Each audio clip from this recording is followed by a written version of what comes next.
মাগরিবের আজান ভেসে আসছে চারিপাশ থেকে। কবিরের হাতে 4টা খাবারের প্যাকেট। জঙ্গলের নিকট আসতে হাঁটার সময় লক্ষ্য করলো কেউ তাকে ফলো করছে। বেশ কয়েকবার পিছনে ঘুরেও কাঙ্ক্ষিত মানুষটিকে দেখতে পেল না। মনে মনে সন্দেহের উৎপত্তি হয়। সে একটু দূরে গাড়ি পার্ক করা রাস্তার পানে তাকালো। সাধারণত কবির জঙ্গলে সেই কুটিরে যাবে, যার ফলস্বরূপ খাবার নিয়ে যাচ্ছে, কিন্তু মাঝ রাস্তায় তার ষষ্ঠ ইন্দ্রিয় বলছে কেউ ফলো করছে। সে তৎক্ষণাৎ সেখানেই দাঁড়িয়ে যায়। ফোন বের করে আহাতকে কল করলো। তাড়াহুড়ো করে বলল, আমাকে কেউ ফলো করছে। অস্ত্র হাতে নিয়ে তোরা উত্তর দিকে চলে যা।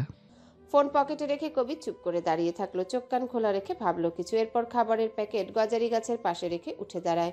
অপেক্ষা করতে থাকে লোকটার জন্যে। মিনিট পাঁচেক পর হঠাৎ খসখসে শুকনো পাতায় কয়েক জোড়া পায়ের শব্দ শুনতে পেল। ঝড়ের মতো সেই শব্দ ঝংকার তুলে। ছেলেটি বুঝতে পারে তীব্র গতিতে দৌড়ে আসছে। সে ধুরু ধুরু বুকে পেছনে ঘুরতেই দেখে 4টা লোক তার দিকে চাপাতি হাতে হিংস্র রূপে এগিয়ে আসছে।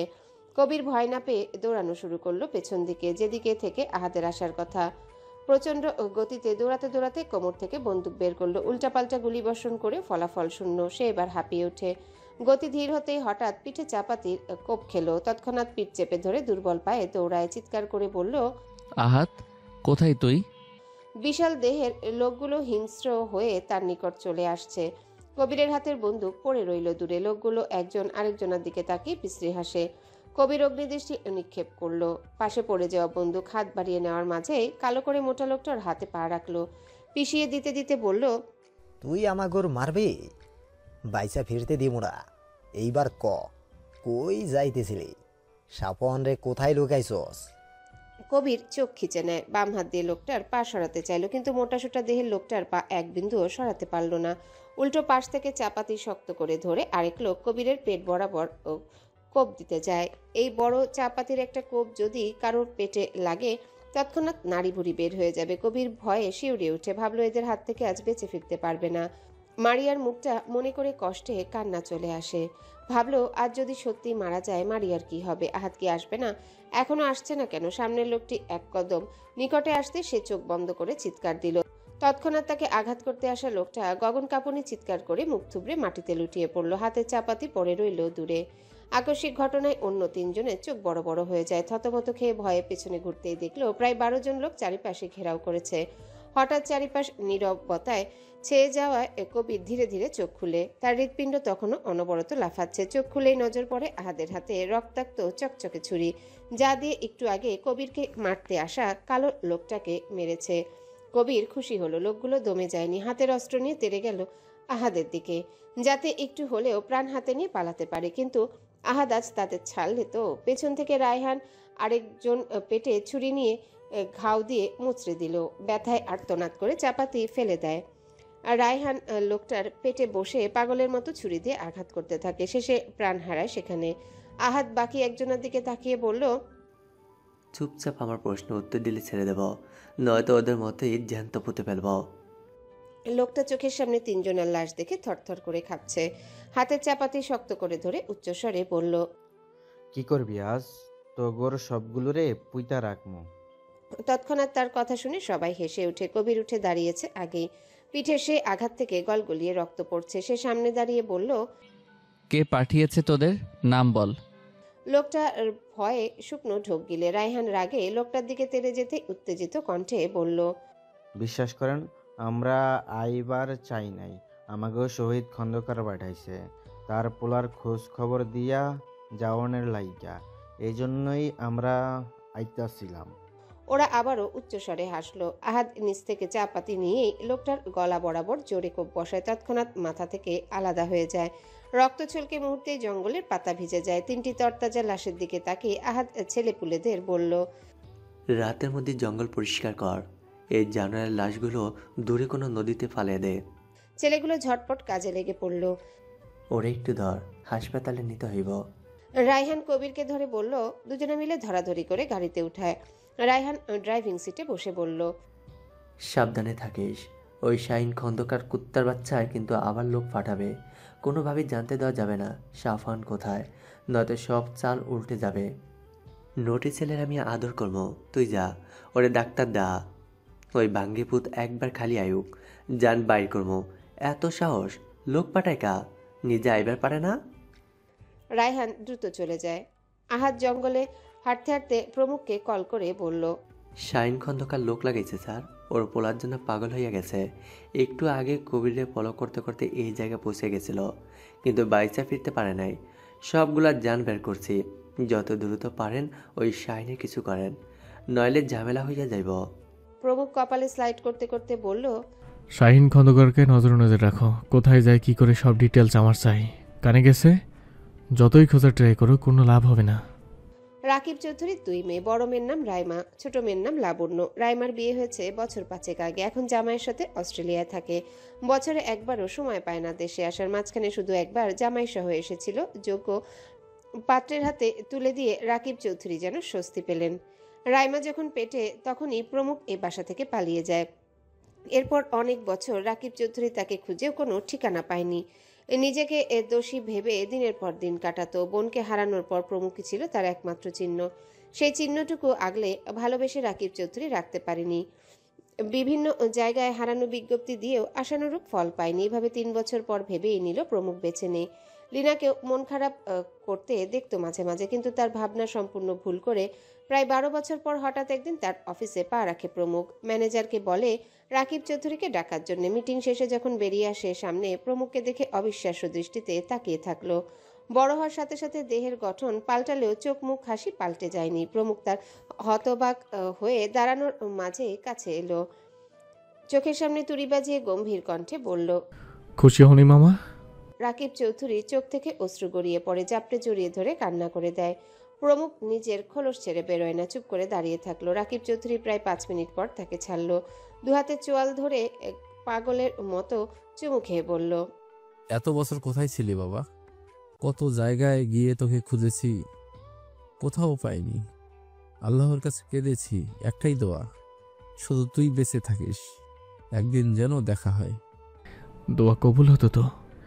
রাকিব চৌধুরী ফুপিয়ে উঠল, চেয়ারে বসে আদর করে বলল, কোথায় ছিলি বল বাবা? এত অভিমান পুষে রেখেছিস কেন? আমি সত্যি অনুতপ্ত। লিনার বানানো কথায় তোকে দিনের পর দিন কষ্ট দিয়েছি, মাফ করবি না? তুই মাফ না করলে যে আমি মরে শান্তি পাবো না। প্রমুখের চোখ জ্বলছে। সামনের মানুষটি একমাত্র তার আপনজন, আর তাকেই সে ছেড়ে এসেছিল অভিমান করে। বুকে এক পাহাড় কষ্ট নিয়ে ঘর ছেড়েছিল সে। তপ্ত শ্বাস ফেলে বলল, মাফ করেছি বলে দেখা দিতে এলাম, নয়তো কোনোদিন আমার মুখটা দেখতে পেতে না। রাকিব চৌধুরী এর পাল্লায় পড়ে সব বলে দিল। সে কোথায় থাকে, কিভাবে চলে, সব তা শুনে খুশিতে কাঁদলেন তিনি। প্রমুখের হাত নিজের হাতে নিয়ে বলল, অনেক হয়েছে, এবার আমার সাথে বাসায় চল। প্রমুখ চোয়াল শক্ত করে হাত ছাড়িয়ে নেয়। অসম্ভব, এই আবদার করলে আর কোনোদিন আমার মুখ দেখতে পারবে না। রাকিব চৌধুরীর কথা কোনো মতেই মেনে নেয় না, উল্টো হুমকি ধমকি দেয়। শেষে উপায় না পেয়ে রাকিব চৌধুরী বলল, ঠিক আছে, তোর কথাই মেনে নিলাম, কিন্তু কথা দে আমার সাথে মাঝে মাঝে দেখা করবি, তোর জীবনের সব কথা শেয়ার করবি। আমি কখনই তোর মামা হতে চাই না, বরং ভালো বন্ধু হয়ে পাশে থাকতে চাই। প্রমুখ ম্লান হাসে। রাকিব চৌধুরী ফের বলে, কি হলো, মনের মধ্যে বন্ধুর জায়গা হবে? প্রমুখ ফোঁস করে নিঃশ্বাস ফেলে মাথা ঝাঁকায়। লাঞ্চ করে চলে আসে বাসায়। খুশিতে রাকিব চৌধুরী তৎক্ষণাৎ লিনাকে জানালো। লিনা শুনে অবাক হয়ে যায়। তার ঘোর কাটতে কয়েক মিনিট সময় লাগে। অতঃপর অবিশ্বাস্য কণ্ঠে বলল, কি বলো, সত্যি? হে যেন নাটক সিনেমার মতো। তারপর থেকে লিনা গুপ্তচর লাগায় প্রমুখের পেছনে। সারাদিন কি করে না করে সকল তথ্য মস্তিষ্কে ধারণ করে। এভাবে জানতে পারলো ছেলেটা উচ্ছন্নে গেছে। মনে মনে অজানা ভয় জেঁকে ধরে। কল্পনা করলো জীবনের সেই পাপের ফল একদিন প্রমুখ জানবে না তো? তার সকল কর্মকাণ্ড যদি জেনে যায় তখন? রাকিব চৌধুরীও জেনে যাবে। এসব ভেবে কয়েকদিন ডিপ্রেশনে ভোগে। এরপর মাঝ থেকে ঝেড়ে ফেলে ভাবলো কারোর সাধ্য নেই এসব জানার। অতঃপর আগের ন্যায় সংসার করতে থাকে রাকিব চৌধুরীর সাথে। এমন অভিনয় করে যেন ভালোবেসে চোখে হারায়, অথচ সেই জলজলে চোখ দুটিতে সারাক্ষণ প্রতিশোধের আগুন দাউ দাউ করে জ্বলে। শুধু সমাজের কারণে সংসার নামক বন্ধনে আবদ্ধ রয়ে গেল। এত বছরেও সে এক বিন্দু রাকিব চৌধুরীর প্রতি টান অনুভব করে না। কখনোই ভালোবেসে দুটো কথা বলার সময় পায় না। শুধু অভিনয় করে রাকিব চৌধুরীর সাথে থেকে যেতে হয়। অথচ সেও জানে তার পক্ষ থেকে নাটক হলেও রাকিব চৌধুরী তাকে মন প্রাণ দিয়ে ভালোবাসে। এখনো ভার্সিটির মতোই কাছে পেতে চায়, কিন্তু তার কেন জানি বিরক্ত লাগে। এভাবেই চলছে লিনার জীবন। আমার পেট ব্যথা করছে প্রমুখ। সিরাত ব্যথাতুর কণ্ঠে ছেলেটার উদ্দেশ্যে বলে। প্রমুখ মাত্রই বাসায় ফিরেছে। বিছানায় লেপ্টে থাকা সিরাতের কথা শুনে হন্তদন্ত হয়ে কাছে যায়। শরীরের নোংরা পোশাকও খোলার প্রয়োজন মনে করল না। সিরাত চোখ খিচে পেটে হাত দিয়ে আছে। প্রমুখ গালে আদর করে বলল, কখন থেকে এমন? খুব পেইন হচ্ছে? সিরাত ঠোঁট কামড়ে নিচু কণ্ঠে উত্তর দিল, হ্যাঁ খুব জ্বলছে, হঠাৎ করেই বিকেল থেকে এমন। আমাকে জানাবে না? ভেবেছি সেরে যাবে। প্রমুখ সিরাতের পেটে হাত বুলিয়ে দেখল প্রচন্ড গরম। তৎক্ষণাৎ উঠে এক টুকরো কাপড় পানিতে ভিজিয়ে আনলো। সিরাতের দিকে বাড়িয়ে বলল, পেটে দিয়ে রাখো, আমি গ্যাস্ট্রিকের মেডিসিন আনছি। সিরাত দাঁতে দাঁত চেপে বলল, খেয়েছি তবুও কাজ হয়নি। চিন্তায় পড়ল ছেলেটি। এরপর মিস শশীকে কল করে জানালো জলদি আসতে। দ্রুত প্রমুখ শাওয়ার নিয়ে এলো। সামনে তাকিয়ে দেখে পেট ব্যথায় সিরাতের মুখ মলিন হয়ে গেছে। বিছানায় শুয়ে এপাশ ওপাশ করলো। প্রমুখ শাওয়ার নেওয়ার ফলে শরীর ঠান্ডা। সে ঠান্ডা হাতে মেয়েটার মুখে রাখলো। এরপর এলোমেলো হওয়া চুলগুলো মুঠোয় নিয়ে পড়ল। কাকড়া কোথায়? সিরাত খুব কষ্টে বলল, পড়ার টেবিলে। প্রমুখ কাকড়া হাতে আবারও ফিরে আসে। সিরাতকে নিজের কোলে শুইয়ে চুল বেঁধে দিল। সিরাত তার কোমর জড়িয়ে ধরে। ছেলেটা চিন্তিত মুখে ঝুঁকে তার রুক্ষ ওষ্ঠে চুম্বন করে বলল, তোমার অসুস্থ বড্ড পিড়ে দিচ্ছে আমায়, খুব কষ্ট হচ্ছে? সিরাত ব্যথায় মুচড়ামুচড়ি করে বলল, খুব কষ্ট হচ্ছে। কিছু সময় পর ডক্টর চলে আসলো। তখন রাত 11টা। মিস শশী চেক করে ওষুধ লিখে দেয়। সিরাতের মাথায় হাত বুলিয়ে বলল, প্রচুর গ্যাস্ট্রিক, ভাজা পোড়া কম কম খাবে। সিরাত মাথা নাড়িয়ে শুয়ে পড়ল। ডক্টর চলে যাওয়ার পর প্রমুখ তৎক্ষণাৎ স্টাফ দিয়ে ওষুধগুলো আনায়। সিরাতের জন্য হালকা খাবার তৈরি করে রুমে যায়। সে তখন চোখ বন্ধ করে শুয়েছিল। মেয়েটার গালে গাল লাগিয়ে নরম স্বরে বলল, উঠে খাও, এভাবে শুয়ে থাকলে অসুস্থ হবে। সিরাত মাথা ঝাঁকিয়ে না করে। প্রমুখ বাটে হাতি নিয়ে এক চামচ সিরাতের মুখের কাছে নেয়। সিরাত করুণ কণ্ঠে বলল, বমি আসবে। আসুক, তবুও খাও। সিরাত খেলো। প্রমুখ টিস্যু দিয়ে মুখ মুছিয়ে ধীরে ধীরে খাইয়ে দিয়ে বলল, আজ কি খেয়েছো? আমি বাইরে থাকলে এসব করো সারাদিন, গ্যাস্ট্রিক বাড়লো কিভাবে? সিরাতের মনে পড়ল আজ জুলেখা আর সে ফুচকা পার্টি করেছে। সেখানে ঝালমুড়িও ছিল। ইচ্ছে মতো দুজন পাল্লা দিয়ে খেয়েছে ফুচকা। অবশ্য প্রমুখের জন্য রাখা আছে, কিন্তু বললেই তো খেকিয়ে উঠবে। তাছাড়া ঝুঁকে ঝুঁকে খেয়ে ফেলেছে। সিরাত চুপ করে রইল। প্রমুখ ফের জিজ্ঞাসা করে, তখন উত্তর দিল না। তাই আর না ঘেটে ওষুধ খাইয়ে কিচেনে গেল।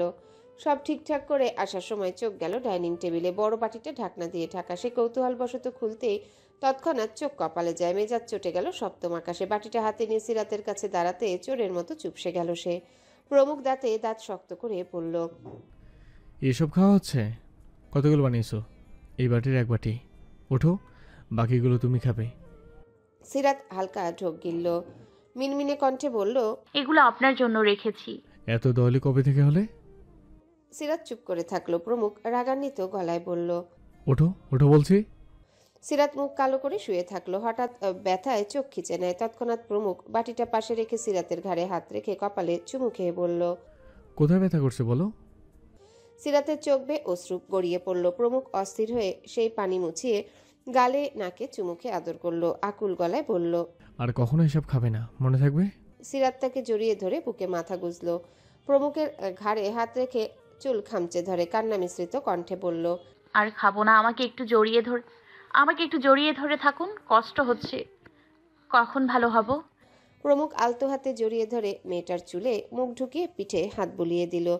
লাবণ্য আনমনে বসে আছে বারান্দায়, হাতে কালো সানগ্লাস। এই সানগ্লাসটি মাস 5 আগে লুফে নিয়েছিল সাফওয়ানের রুম থেকে। যখন খুব মনে পড়তো সানগ্লাস পরে আয়নায় দাঁড়িয়ে হাসতো। আজও সানগ্লাসটা দুর্বল হাতে চোখে পড়ল। হাসার বদলে কেঁদে উঠল মেয়েটি। বুকের ভেতরে যে চাপা কষ্ট, সেটা কি কাউকে দেখানো যায়? আজ 3 দিন ধরে না খাওয়া, দেহ কেমন নিস্তেজ হয়ে যাচ্ছে। লিনা দরজায় করাঘাত করেও কোনো সারা শব্দ পায় না তার। প্রতিবার খাওয়ার সময় লাবণ্যর মনে হয়, সাফওয়ান কি আদৌ বেঁচে আছে? খাওয়া দাওয়া করতে দিচ্ছে ওই পাষাণ লোক? বাবা তাকে জানিয়েছে সাফওয়ান ভালো আছে, কিন্তু মন তো মানে না। বুকে পাথর নিয়ে বেঁচে আছে। হয়তো এই বেঁচে থাকা দীর্ঘদিন স্থায়ী হবে না। অবুঝ মন বলছে এই বিষাক্ত পৃথিবীতে আর কোনোদিনও তাদের মিলন হবে না। বিষাক্ত মানুষগুলো হতে দিলে তো। লাবণ্য ভাবতে ভাবতে ফুপিয়ে উঠল। হাতের সানগ্লাসটা বুকে ধরে উঠে দাঁড়ায়। বিছানায় শুয়ে কাঁদতে কাঁদতে বলল, আমাদের সাথে এমন কেন হলো সাফওয়ান? কেন পেয়ে গিয়েও হারিয়ে ফেললাম? লাবণ্য কাঁদছে। মনটা কষ্টে দুমড়ে মুচড়ে যায়। প্রমুখের মুখটা চোখে ভাসতে রাগে নাকের পাটা ফুলে ওঠে। সত্যি কি কখনোই আর তাদের দেখা হবে না? ভালোবাসা কাছে আসাও হবে না? এসব ভেবে মেয়েটা আরো ভেঙে পড়ল। হু হু করে কেঁদে সিদ্ধান্ত নেয় সাফওয়ান ছাড়া এ জীবন রাখায় ব্যর্থ। এই ভালোবাসা বিহীন শূন্যে খাখা হৃদয় ভেঙে চুরমার হয়ে গেছে। ব্যর্থ প্রেমিকা হয়ে বেঁচে থাকার চেয়ে মরে যাওয়া অনেক ভালো। লাবণ্য মনে মনে পরিকল্পনা করতে থাকলো। রাকিব চৌধুরী লাবণ্যর দরজার কাছে আসে। সে একটু আগে অফিস থেকে ফিরেছে। ছটফটে হাস্যোজ্জ্বল মেয়েটা কেমন চুপ হয়ে গেছে। কষ্টে খাবার গলা দিয়ে নামে না। প্রমুখকে কয়েকবার যখন সাফওয়ানের কথা বলল প্রতিবার নাকচ করে দেয়। হতাশ হয়ে ফিরে আসে। সাফওয়ানের মুখের স্বীকারোক্তি শুনেছেন তিনি। সেই থেকে মন যেন মরে গেছে। আগে এক বিছানায় থেকে যে সুখ সুখ অনুভূতি হতো এখন ঘৃণা হয়। একজন মানুষ কিভাবে পারল প্রতিশোধের জন্য অন্য একজনের জীবনে আসার? তার কাছে কি পরিবার নামক সম্পর্ক শুধুই তুচ্ছ? নিজের প্রয়োজনে পাশে থাকবে, প্রয়োজন শেষেই সম্পর্ক ভেঙে দিবে? এই কয়েকদিন মনে অনেক প্রশ্ন জাগলে উত্তর পায়নি। তার কি দোষ ছিল? কেন এসেছিল তার জীবনে? এত পাকা অভিনয় করেও সংসার করা যায়? বছরের পর বছর সুখে থাকার অভিনয় করা যায়? জানা নেই রাকিব চৌধুরীর। শুধু জানে সে প্রতারিত হয়েছে। ভালোবাসা নামক পবিত্র বন্ধনে জড়িয়ে বিয়ে করেও প্রতারিত হয়েছে। তাকে গুটি হিসেবে ব্যবহার করেছে লিনা।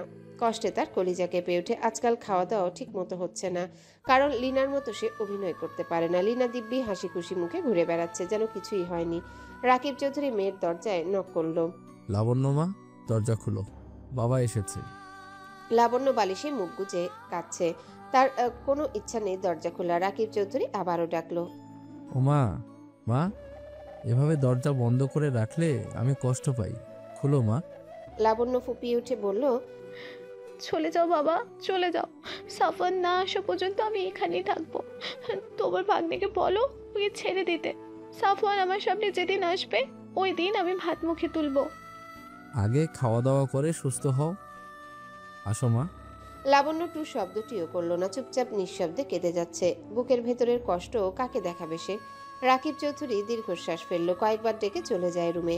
চারিপাশে তাকিয়ে দেখলো চারিপাশে কেউ নেই। সে লিনাকে খুঁজলো। কোথাও যখন পেল না কল করলো তাকে। খুবই স্বাভাবিক কণ্ঠে বলল, কোথায় তুমি লিনা? আমি বাসায় এসেছি। লিনা তাড়াহুড়ো করে উত্তর দিল, এই তো আসছি। কোথায় তুমি? লিনা আমতা আমতা করে বলল, কাজে, ওই ভাইয়ের সাথে। তুমি রেস্ট নাও, আমি জলদি আসছি। কিচেনে রান্না করাও আছে। রাকিব চৌধুরী ছোট করে উত্তর দিয়ে রেখে দিল। বিছানায় বসে মাথা নত করে বলল, কত কাজ তোমার? আজকাল যেন আরো দ্বিগুণ কাজ বেড়ে গেছে।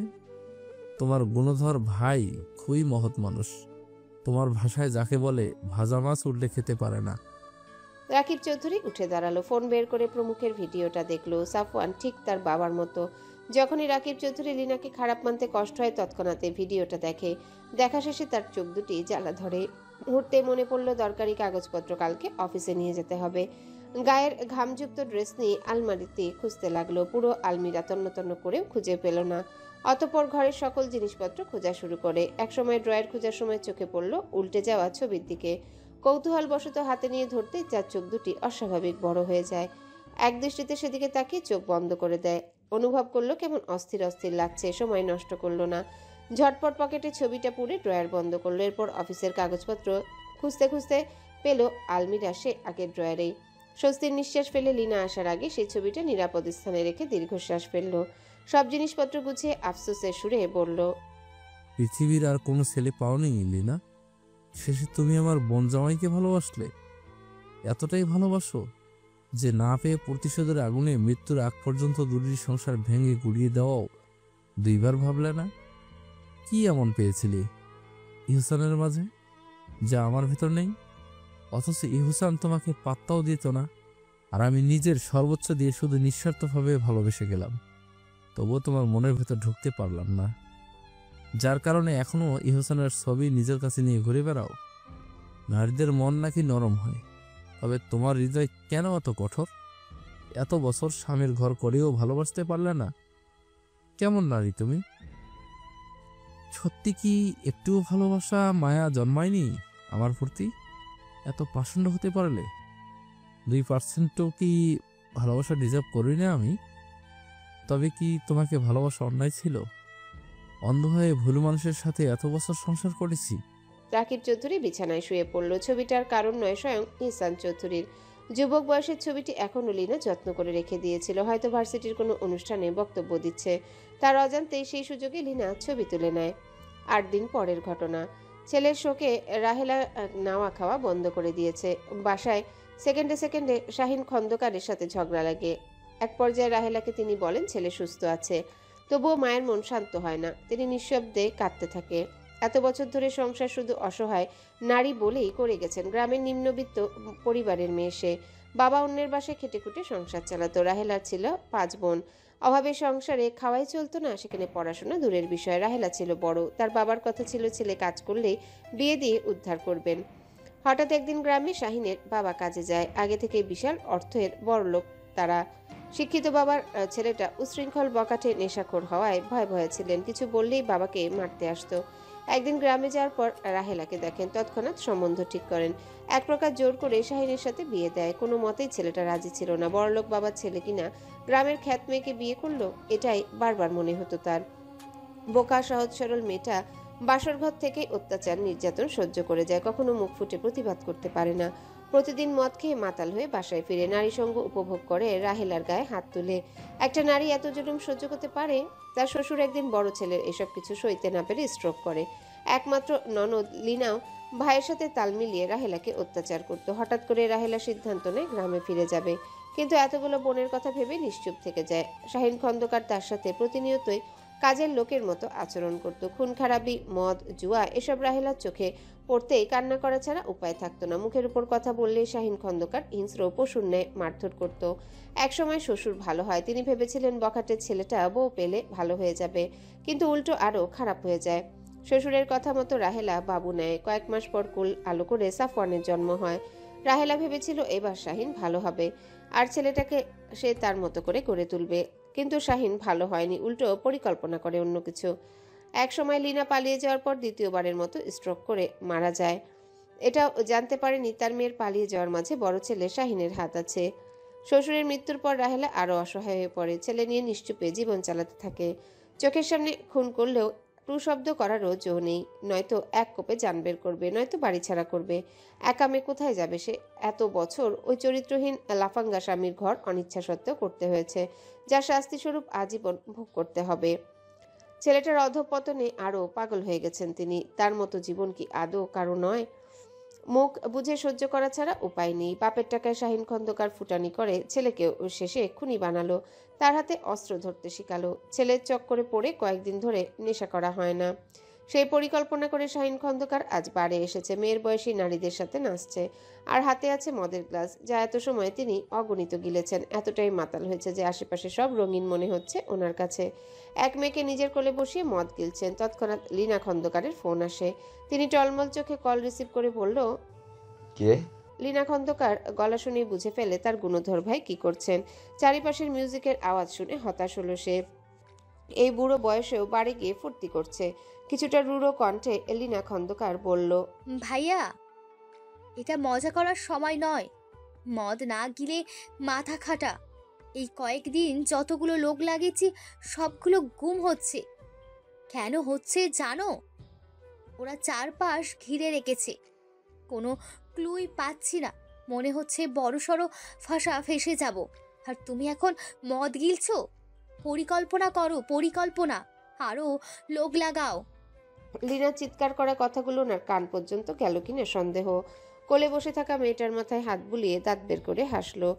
ফোনটা পড়ে রইল টেবিলে। আহাদ মাস্ক পরে বাড়ি বসে আছে। একটু দূর থেকে শাহিনের সব কাণ্ডই সে পর্যবেক্ষণ করছে। এই কয়েকদিন শাহিন খন্দকারের পিছনে পড়েছিল সে। কোথায় কি করে না করে সব ডিটেলস লিখে রেখেছে, কোথায় যায় সব। প্রমুখ এমন একটাই মোক্ষম সুযোগের অপেক্ষায় ছিল। আজ যেন খাঁচার পাখি বন্দি হওয়ার পালা। মাতাল লোকে মারতেও এক প্রকার পৈশাচিক আনন্দ আছে। আহাদ প্রমুখকে মেসেজ করে বলল, স্যার কতক্ষণ লাগবে? দ্রুত আসুন। সেকেন্ড পরে রিপ্লাই আসে, পৌঁছে গেছি, তুই চোখে চোখ রাখ, বের হতে দিস না। আহাদ মেসেজ দেখে ফোন রেখে দেয়। কোলে বসা মেয়েটিকে দূর থেকে ইশারা করলো। মেয়েটি মুচকি হেসে শাহিনকে ব্যস্ত রাখে।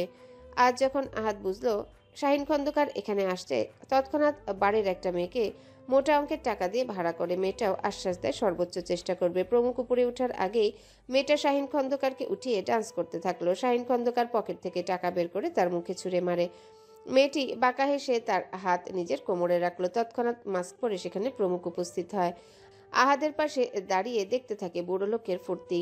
প্রমুখ ওষ্ঠ প্রসারিত করে হেসে বলল, মরার আগে দারুণ সময় কাটাচ্ছে, এখনো যৌবনকালের মতো ঠকবগে অনুভূতি। দেখ বাচ্চা মেয়েটাকে কেমন চেপে ধরেছে। জি স্যার, সুগারের বাচ্চা বুইড়া হইল পাওয়ার আছে। ওর পোলা দেখলে কেমন হইতো, ঘরে বউরাইকা বাইরে মাইয়া নিয়ে পূর্তি করে। আহাদ তৎক্ষণাৎ ফোনে ভিডিও করলো। প্রমুখ মেয়েটাকে ইশারা করলো কোনো রুমে নেওয়ার জন্য। মেয়েটা বুঝে শাহিন খন্দকারের হাত নিজের ঘাড়ে রেখে ধীরে ধীরে বাইরে আনার চেষ্টা করে, কিন্তু এই বুড়ো এতটাই মাতাল যে সমস্ত দেহের ভর চিকন চাকন মেয়েটার গায়ে ছেড়ে দেয়। মেয়েটা বড্ড হিমশিম খেলো। লোকটার স্পর্শ পেয়ে বিরক্ত লাগছে, কিন্তু কি করার, টাকার জন্য তো সহ্য করতেই হবে। এতক্ষণ সময় ধরে এই বুড়োর ধরাধরি সইতে হচ্ছে।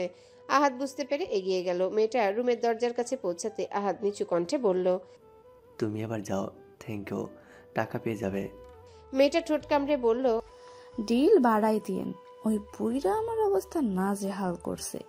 খাট আসলো, মনে হয় জৈবন গলে গলে পড়ে, অসভ্য, এক সময়ও ঠিক থাকে না, নারে বাজ। আহাদ চোখ টিপ মারল, ঠোঁট চোখা করে চুমু দেখায়। মেয়েটা মুচকি মুচকি হাসে। আহাদ পেছনে ঘুরে প্রমুখকে ইশারায় আসতে বলে। শাহিন খন্দকার নেশায় বুদ্ধ হয়ে নিভু নিভু চোখে বলল, ওই তোরা কারা? ওই জোসনা রঙ্গ করবে না? আহো বুকে আও। মেয়েটা রেগে কষে থাপ্পড় বসালো তার গালে। শাহিন খন্দকার পাগলের মতো হাসে, মিনমিন সুরে বলল, তোমার হাত কমলার মতো নরম, খাইয়া ফেলতে ইচ্ছা করে। প্রমুখ মাস্ক পরে শাহিনের টাকলা মাথায় দড়াম করে ঘুষি দিয়ে হিসিয়ে বলল, রঙ্গ আমি দেখালাম, চল স্পেশাল আইটেমের ব্যবস্থা করেছি তোর জন্য, গেলেই বুঝতে পারবি। কথা শেষে আহাদ সহ দুইজন ধরে ধরে নিচে নিয়ে যায়। শাহিন খন্দকার গালিগালাজ করেই যাচ্ছে।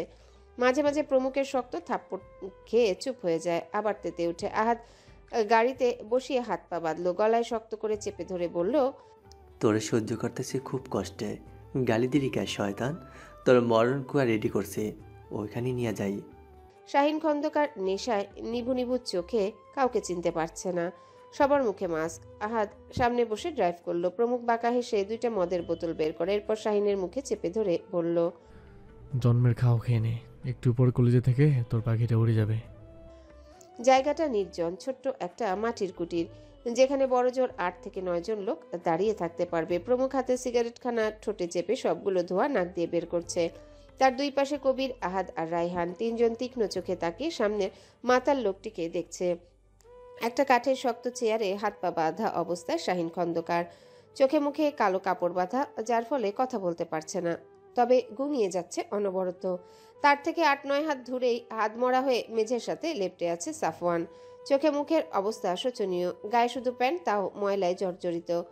ফর্সা উদম দেহটা এই কয়েকদিনে কালচে আকার ধারণ করেছে। দেহের প্রতিটা অংশে মারের ছাপ, যেন কেউ লাঠি দিয়ে নৃশংসভাবে পিটিয়েছে। তার অবশ্য জ্ঞান নেই, প্রতিনিয়ত টর্চারে দিনের বেশিরভাগই অজ্ঞান থাকে। হাজার আকুতি মিনতি করলেও প্রমুখের মন গলে না। আজ কতদিন ধরে এখানে বন্দী হয়ে প্রতিনিয়ত আহাদ নামে শক্ত মানবের অত্যাচার সহ্য করছে। তাকে আহাদ প্রতিদিন শুধু সকালে একটা শুকনো রুটি দেয় আর রাতে একটা সেদ্ধ ডিম। প্রথম সাফওয়ান খেতে চাইতো না, কিন্তু খিদের জ্বালায় হিংস্র পশুর ন্যায় খুবলে সেকেন্ডের ব্যবধানে এখন খেয়ে ফেলে। ঢকঢক করে এক বোতল পানি নিমিষেই গিলে যায়। প্রমুখ ছুরি হাতে এগিয়ে গেল শাহিন খন্দকারের নিকট। সামনাসামনি চেয়ার পেতে বসে তার চোখে মুখের বাঁধন খুলে দেয়। এরপর পৈশাচিক আনন্দ চেয়ারের সাথে বাঁধা শাহিনের হাতের উপর ছুরি গেঁথে দিল। এই আঘাতে মাতালের কোনো অনুভূতি হলো না, শুধু হাসতে লাগলো। দাঁত বের করে বলল, জোসনা আমার কোলে বসো, তোমার একটু ভালোবাসি। কবির আহাদ দাঁতে দাঁত চাপে। প্রমুখ তৎক্ষণাৎ তার দুগালে টপাস টপাস অনবরত থাপ্পড় মারতে থাকলো। নেশায় বুধ হওয়া শাহিন শুধু মাথা এলিয়ে রাখে, তার আর অস্পষ্ট স্বরে কি যেন আওড়ায়। প্রমুখ হঠাৎই হিংস্র রূপ ধারণ করে শাহিনের বাম হাত তুলে আনলো নিজের হস্তে। মুহূর্তেই ছুরি দিয়ে হাতের 5 আঙ্গুলে নখ একটা একটা করে উপড়ে ফেললো। কি নৃশংস সেই মুহূর্ত! এবার ব্যথায় গগন কাঁপনি চিৎকার করে উঠল শাহিন। প্রমুখ বাঁকা হেসে ঝুঁকে ফিসফিস করে বলল, রঙ্গ মনে ধরেছে, মাত্র তো শুরু। শাহিন খন্দকারের হাতের আঙ্গুল থেকে অঝরধারে রক্ত ঝরে পড়ছে। তাকে দ্রুত তেঁতুল পানি খাওয়ানো হলো। তৎক্ষণাৎ হড়বড়িয়ে বমি করে দেয়। আগের তুলনায় একটু নেশা ছাড়লো তার। নিভু নিভু চোখে প্রমুখের মুখ অস্পষ্ট দেখলেও কিছুই বলতে পারল না। তার আগে প্রমুখ চাপাতি হাতে নিয়ে অগ্নি চোখে কাছে গেল, বাঘের ন্যায় গর্জে ওঠে। শাহিনের কাঁধ বরাবর কোপ দিতে ছিটকে দেহ থেকে বাম হাত আলাদা হয়ে যায়। টকবকে রক্তগুলো ছড়িয়ে ছিটিয়ে পড়ল কুটির জুড়ে। প্রমুখ সহ বাকি 3 জনের মুখেও রক্ত লেগে যায়। শাহিন খন্দকার এক বুক ফেটে চিৎকার করে জ্ঞান হারায়, মাথা এলিয়ে পড়ে রইল নিচে। প্রমুখ হাতের রক্তাক্ত চাপাতি ঘুরাতে ঘুরাতে বলল, সাফওয়ানের জ্ঞান ফিরা, বেচারা শেষবারের মতো তার প্রিয় বাবাকে দেখে নিক, কারণ এই পৃথিবীতে বেশি সময় শাহিন কুত্তার বাচ্চার নিঃশ্বাস বাকি নেই ফুরিয়ে আসার নিকটে। রায়হান আর আহাদ ধরাধরি করে সাফওয়ানকে বসালো চেয়ারে, অতঃপর শক্ত দড়ি দিয়ে বেঁধে কবির ফ্রিজের পানি নিয়ে আসে। সাফওয়ানের মুখ সেই বরফে চুবিয়ে রাখলো কয়েক সেকেন্ড। মিনিট দুয়েক যেতে ছেলেটা দম আটকে ছিটকে ঘাড় তুলে মাথা উপরে উঠায়, বন্ধ চোখে ঘন ঘন নিঃশ্বাস নিল। আহাদ হেসে সাফওয়ানের চুলগুলো শক্ত হাতে খামচে ধরে বলল, তোর বাপের সানডে মানডে কলেজ হইতাছে আর তুই জ্ঞান হারিয়ে অন্য জগতে আছস, তা তো হইব না। এইটা আমি আহাত বাইসে থাকতে হইতে দেব না। চোখের সামনে নিজের বাপের কুকীর্তি আর মরণ দেখা উপভোগ কর। সাফওয়ান তৎক্ষণাৎ আঘাত পাওয়া চোখ দুটি খুলল, নিভু নিভু নয়নে সামনে তাকাতে চমকালো, হতবাক হয়ে উত্তেজিত কণ্ঠে বলল, বাবা।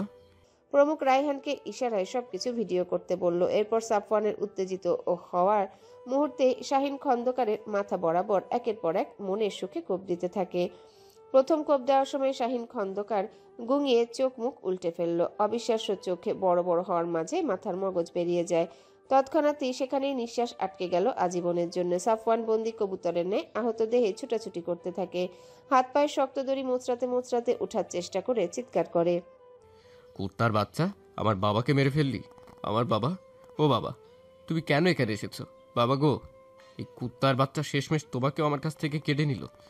এতিম হয়ে গেলাম বাবা। মা যখন এসব শুনবে মরেই যাবে। প্রমুখ রহস্যময় হাসি এসে বলল, আমার বাবা মাকে মারার সময় মনে হয়নি আমি এতিম হব, এখন কেমন লাগে? ঠিক একই কষ্ট হয়েছে আমারও। কুত্তার বাচ্চা, আমার বাবার একই সর্বনাশ করলি।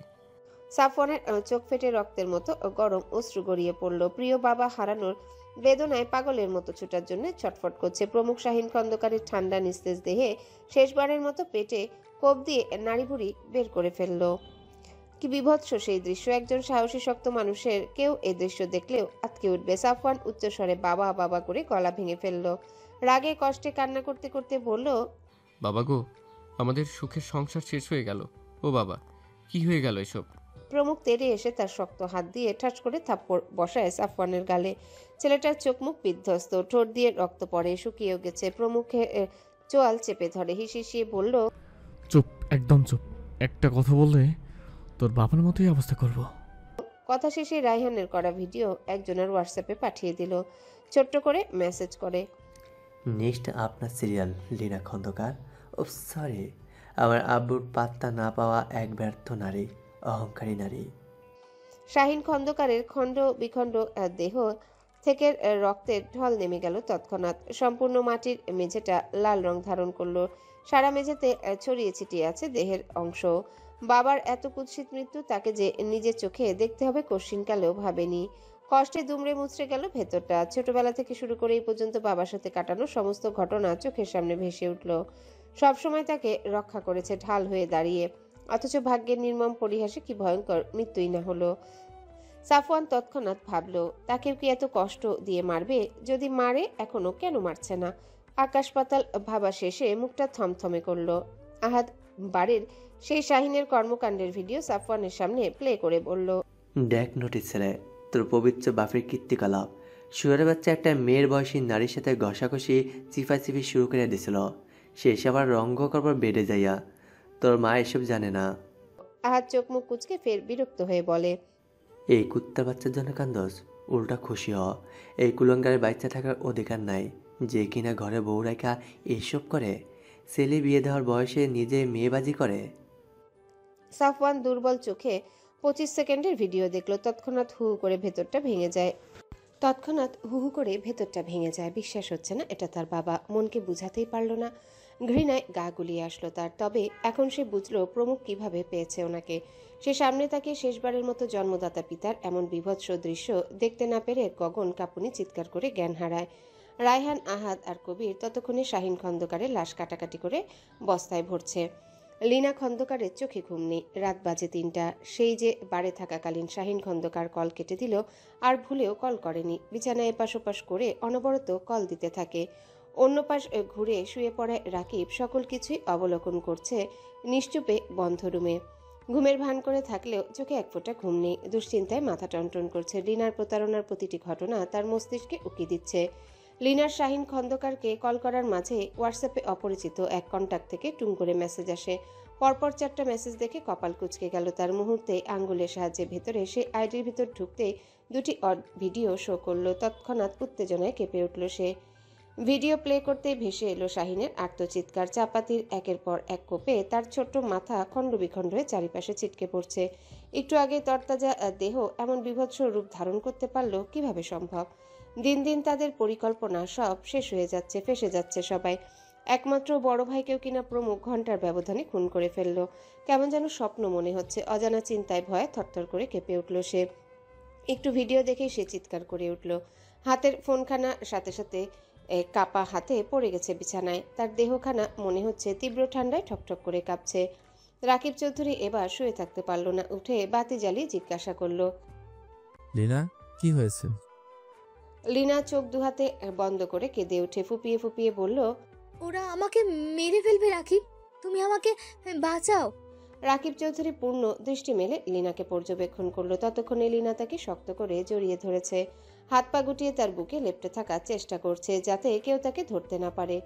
রাকিব চৌধুরী বিরক্ত হয়ে বলে, কে মারবে তোমায়, আর কেনই বা মারবে? লিনা ভয়ার্ত কণ্ঠে বলে, ওরা যারা আমার ভাইকে মারলো, আমাকেও তোমার বুকের মধ্যে লুকিয়ে ফেলো রাকিব, ভীষণ ভীষণ ভয় হচ্ছে আমার। রাকিব চৌধুরী সন্দিহান চোখে তাকিয়ে রইল বইয়ের দিকে। লিনার ফোনে তৎক্ষণাৎ কল আসে সেই অপরিচিত নাম্বার থেকে। মুহূর্তে লিনার চোখ বড় বড় করে ফোনের দিকে তাকালো। রাকিবের বুকে গুটিসুটি মেরে কান্না মিশ্রিত কণ্ঠে বলল, ও আবার কল করেছে, এখন আমাকে খুঁজছে। তুমি আমাকে ভালোবাসো না? বাসি, কল রিসিভ করো। না না, আমাকে আর বাঁচিয়ে রাখবে না। রাকিব চৌধুরী ভিডিও কল ধরতে প্রমুখ লিনার উদ্দেশ্যে বলল, বাপকেও সারে না বিজনিলা, তোর ভাইয়ের লাশ কি করছিস জানিস? নদীর মাছের খাবার হিসেবে উপহার দিছি। প্রমুখের কণ্ঠ শুনে নিজের দিকে ক্যামেরা অন করলো রাকিব। লিনা ফুপিয়ে কেঁদেই যাচ্ছে। রাকিব চৌধুরী কিছু বলার আগে লক্ষ্য করলো এক বস্তার ভিতর ছোট ছোট মাংসের টুকরো সব ভাসিয়ে দিচ্ছে কবির। সাথে চিৎকার করে বলছে, রঙ্গ করবো না জানোস না? আহো, এই জ্যোৎস্না রাতে তোমার সঙ্গে রঙ্গসঙ্গ করি। এবার মাছের পেটে গিয়ে রঙ্গ কর। তৎক্ষণাৎ আহাদ রায়হান হেসে দিল। রাকিব চৌধুরী কল কেটে একটু আগে পাঠানো 2টা ভিডিও প্লে করে মনোযোগে দেখলো। মুহূর্তে মনে মনে হাসলো সে। চোখ নামে বুকে কাঁপতে থাকা রমণীর দিকে তাকিয়ে বলল, এতই যদি মৃত্যুর ভয় হয় তাহলে আমার বোনকে কেন ফোন করেছিলে? রিভেন্স বলেও একটা শব্দ আছে, ভুলে গিয়েছো? লিনার বুক ধক করে উঠে। শক্ত করে জড়িয়ে ধরা হাত হুট করে ঢিলে হয়ে যায়। হালকা ঢোক গিলে অবিশ্বাস্য দৃষ্টিতে তাকিয়ে থমথমে গলায় বলল, কি বললে? খুন? কাকে খুন করেছি? রাকিব চৌধুরী উত্তর দিল না। সে হোয়াটসঅ্যাপ থেকে প্রমুখের ফেক অ্যাকাউন্ট ডিলিট করে দিল যাতে প্রমাণ হিসেবে কিছুই না থাকে। লিনা যেন পরে পুলিশের কাছে কেস না করতে পারে। লিনা চাপাস্বরে বলল, তোমার ভাগ্নে আমার বড় ভাইকে খুন করলো রাকিব, তবুও তুমি চুপ করে আছো, কিছুই বলছো না কেন? ও পাগল হয়ে গেছে, জলদি ট্রিটমেন্ট করাও। আমার ধারণা ছোটবেলা কষ্ট সহ্য করতে না পেরে মানসিকভাবে বিপর্যস্ত হয়ে গেছে। ওকে আমি পুলিশে দেব। কথা শেষেই চোরের মতো ধীর পায়ে তার থেকে দূরে সরে গেল। বইয়ের কাণ্ড দেখে রহস্যময় হাসি হেসে রাকিব চৌধুরী বলে, কে কাকে পুলিশে দেয় আমিও দেখে নিব। সিরাতকে সাথে নিয়ে আজ প্রমুখ সকালে বের হলো। রাস্তায় ঘুরে বেরিয়ে লাঞ্চও করলো রেস্টুরেন্টে। বিকেলের দিকে বাসায় এসে সিরাত ক্লান্ত দেহটা নিয়ে ধূপ করে বিছানায় শুয়ে পড়ল। মিনমিন সুরে বলল, এক গ্লাস ঠান্ডা শরবত হবে? প্রমুখ গায়ের টি শার্ট খুলে চলে যায় রান্নাঘরে। দুজনের জন্য ঠান্ডা ঠান্ডা লাচ্ছি বানিয়ে সিরাতকে দিয়ে বলল, এতটুকুতে হাঁপিয়ে গেলে হবে? সিরাত ঘন ঘন শ্বাস ফেলে উত্তর দিল, সারাদিন জার্নি কম কথা। প্রমুখ বাঁকা হেসে লাচ্ছি খেয়ে নেয়। তারও সিরাতের গ্লাসটা টেবিলে রেখে মেয়েটার উপর শুয়ে পড়ল। মেয়েটার ঘাড়ে নাক মুখ ঘষে বলল, ক্লান্ত বউকে আমায় একটু আদর করবে? ফ্রেশ ঘুম হয় না কতদিন, বউটিকে আদর করে ঘুম পাড়িয়ে দিবে। সিরাত চোখ বন্ধ করে লম্বা শ্বাস নেয়। হাত বাড়িয়ে প্রমুখের চুলগুলো মুঠোয় নিয়ে বলল, দিলে কি পাবো? প্রমুখ গলায় ঘাড়ে ভেজা চুমুতে চুমুতে ভরিয়ে দিয়ে বলল, আদর আর আদর, আদরের উপর দামি কোনো গিফট নেই, চাইলে আজ তো আমি তাকেও নিতে পারো। দূরে সরুন বলছি। সিরাত চুল খামচে কটমট করে বলল। প্রমুখ শক্ত করে তাকে নিজের সাথে চেপে ধরে ফিসফিস করে, দূরে থাকার জন্য আসিনি, গায়ে গা ঘেসে থাকার জন্য আপনার নিকট এসেছি। এবার আদর করুন মহারানী, এই হৃদয়ে খরা নেমেছে। সিরাতের লজ্জায় নাকের পাটা ফুলে গেল, চোখ বন্ধ করে স্বামীর মাথায় হাত বুলিয়ে দিল। তৎক্ষণাৎ অনুভব করলো তার গলায় কেউ শক্ত দন্ত দাবিয়ে দিয়েছে। সে লাজুক হেসে ঠোঁট কামড়ে ধরল। শাহিন খন্দকারের মৃত্যুর খবর জানানো হলো রাহেলাকে। রাকিব চৌধুরী খুবই কোমল কণ্ঠে বুঝিয়ে বলল। সে ভেবেছিল রাহেলা কান্নায় ভেঙে পড়বে, কিন্তু সেরকম কোনো লক্ষণ দেখা যায়নি। শুধু শক্ত হয়ে ভাবছিল শাহিন খন্দকারের কীর্তিকলাপের কথা। বিয়ের পর থেকেই লোকটার দোষ ছিল নারী আর মদের। প্রতিনিয়ত মেয়ে নিয়ে রাত কাটাতো। যখনই রাহেলা প্রতিবাদ করত তৎক্ষণাৎ ইচ্ছে মতো মেরে ফেলতো তাকে। সেই ভয়ে ধীরে ধীরে তিনি চুপ হয়ে যায়। স্বামীর চরিত্রের কুকর্ম দেখেও একটা টু শব্দও করতো না, শুধু নিশ্চুপে বালিশে মাথা গুজে কাঁদত। কিন্তু সেই কান্নাও একসময় পাথরে পরিণত হয়। সে তার কপালের দুঃখ মেনে সংসার করতে থাকে। শত খারাপ কাজেও সে আর কান্না করে না, না খেয়ে থাকে না, শুধু মনটা পাথর করে চুপ হয়ে রয়। রাহেলার নীরবতায় রাকিব চৌধুরী ভয় পেয়ে গেল। সে অনেক চেষ্টা করলো কথা বলানোর জন্যে, তবু এক চুলও নড়ল না। রাহেলার এমন চুপ হয়ে যাওয়া এক প্রকার আতঙ্ক, কারণ অনেক সময় প্রিয়জনের শোক সহ্য করতে না পেরে অনেকে পাথর হয়ে যায়। কান্নাকাটি না করার ফলে বুকে কষ্ট চেপে রেখে স্ট্রোক করে। তাই রাহেলাকে সে সময় দিল। এক সময় রাহেলার চোখ থেকে অনবরত অশ্রু গড়িয়ে পড়ল। আচমকা আহাজারি করে কান্না মিশ্রিত কণ্ঠে বলল, শয়তানের ধ্বংস একদিন হওয়ারই ছিল। এই দিনের জন্য আমি প্রতিদিন প্রস্তুত থাকতাম, তাই আজ আমার কষ্ট হচ্ছে না। যেদিন প্রমুখের বাবা মাকে মারলো আমি খুব কেঁদেছিলাম, শুধু চিন্তা করেছিলাম ওই বাচ্চাটার কি হবে। জানোয়ারগুলা কিভাবে পারলো সোনার টুকরো ছেলেটাকে অনাথ করতে। প্রমুখের জায়গায় আমি সাফওয়ান সোনাকে কল্পনা করেছি যতবার, ঠিক ততবারই আমার মাতৃত্ব কেঁপে উঠেছে, ডুকরে কেঁদেছি অজান্তেই। রাকিব চৌধুরী দীর্ঘশ্বাস ফেলল। কিছু কথা বলে বোঝালো তাকে। রাহেলা চোখের পানি মুছে সাফওয়ানের কথা জিজ্ঞাসা করে, আমার 7 রাজার ধন কি বেঁচে নেই? আছে, চিন্তা করবেন না, আমি যথেষ্ট চেষ্টা করব। রাহেলা তৎক্ষণাৎ উচ্চস্বরে কেঁদে ওঠে। রাকিব চৌধুরী হতাশার শ্বাস ফেলে চলে গেল নিশ্চুপে। প্রমুখ জরুরি কাজে কুমিল্লা গেছে। সিরাত সারাদিন বাসায় শুয়ে বসেই কাটায়। কেমন যেন পরিশ্রমী মেয়েটা অলস হয়ে যাচ্ছে দিন দিন। সিরাত পড়া শেষে প্রমুখকে কল দিয়ে বলল, কবে আসবেন? প্রমুখ তাড়াহুড়ো করে উত্তর দিল, কেন বেবি, মিস করছো বুঝি? লজ্জায় মুচকি হাসলো সিরাত। ঠোঁট উল্টে বলল, এক বিন্দুও না, শান্তিতে আছি। শান্তি করে নেওয়ার জন্য কালকে আসছি জান। ইদানিং লীনা খন্দকারের কি হয়েছে কে জানে, সারাক্ষণ ভয়ে ভয়ে থাকে। রুমের দরজা বন্ধ করে পড়ে থাকে রাত দিন। রাকিব চৌধুরী ডাকলে ভয়ার্ত মুখে তাকায়। খাওয়া দাওয়া একেবারে করে না বললেই চলে। এভাবে হঠাৎ করে ভাইয়ের অস্বাভাবিক মৃত্যু তাকে ভীষণভাবে পীড়া দিচ্ছে। মনে হচ্ছে বাসার বাইরে গেলে তাকেও মেরে ফেলবে প্রমুখ। আজ 5 দিন টানা না খাওয়া। রুমের দরজা লক করে বিছানায় হাঁটু ভাঁজ করে বসে থাকে। অনবরত আবোল তাবোল প্রলাপ গায়। মনে হয় তাকে কেউ ধাওয়া করছে। সে ঘন ঘন রুমের চারিপাশ সচেতন দৃষ্টিতে তাকে কিছুক্ষণ পর পর বলে, আমাকে মারিস না প্রমুখ, আমি কিছু করিনি, সব তোর বাবার দোষ, আমাকে মারিস না। রাতেও ভয়ে ঘুমাতে পারে না, সারাক্ষণ লাইট জ্বালিয়ে রাখে। কেমন যেন আতঙ্কে ঘুম আসে না তার। কয়েকদিনে উজ্জ্বল মুখটা রুক্ষ হয়ে গেছে। খিদের কারণে দেহটাও মিইয়ে যাচ্ছে। লাবণ্য মায়ের এই অস্বাভাবিক আচরণ শুনেছে। সেই থেকে বারবার দরজায় করাঘাত করে ডাকে সে। প্রতিবারের মতোই লীনা চিৎকার করে বলে, না না প্রমুখ, তুই হাসিস না, আমাকে মারিস না। লাবণ্য মায়ের কথায় কান্না করিয়ে দেয়। ফুপিয়ে উঠে বলে, একটু দরজা খুলো মা। তারপর আর উত্তর আসে না। প্রতিদিন এইভাবে জীবন চলছে তার। অতিরিক্ত চিন্তা আর ভয় তার মধ্যে। খাওয়ার অনিয়মে কিছুটা অসুস্থ বোধ করে সে। মাথা কেমন ব্যথা করে, হাত পা কাঁপে, কণ্ঠ দিয়ে কথাও বের হয় না। চোখ দুটিও এতদিন তাকিয়ে থেকে হাঁপিয়ে গেছে। এবার একটু বিশ্রাম চায়। ঠিক তেমনি চোখটাও দুর্বলতার কারণে খুলতে পারে না। রাকিব চৌধুরী এতদিন ভাবতো এসব হয়তো তার নতুন নাটক। যেভাবে এত বছর নিখুঁত অভিনয় করেছে ঠিক সেরকম এখনো করছে, যাতে পাগল হওয়ার অভিনয় করে বেঁচে যেতে পারে। তাই তিনি একই কয়েকদিনে এসব কাণ্ডে পাত্তা দেয়নি। কিন্তু আজ অফিসে বসে বসে সে ভাবলো, লীনা না খাওয়া বন্ধ করার মতো মেয়ে না। তাহলে কি সত্যি সে কোনোভাবে ডিপ্রেশনে আছে? ভয়ে আতঙ্কে মাথা খারাপ হয়ে যাচ্ছে। সে তৎক্ষণাৎ চমকে গেল। ধরফর করে টেবিল হাতড়ে ফোন হাতে নিল। লাবণ্যকে কল করে বলল, তোমার আম্মু দরজা খুলেছে? লাবণ্য কান্না করতে করতে বলল, আম্মু এমন করছো কেন?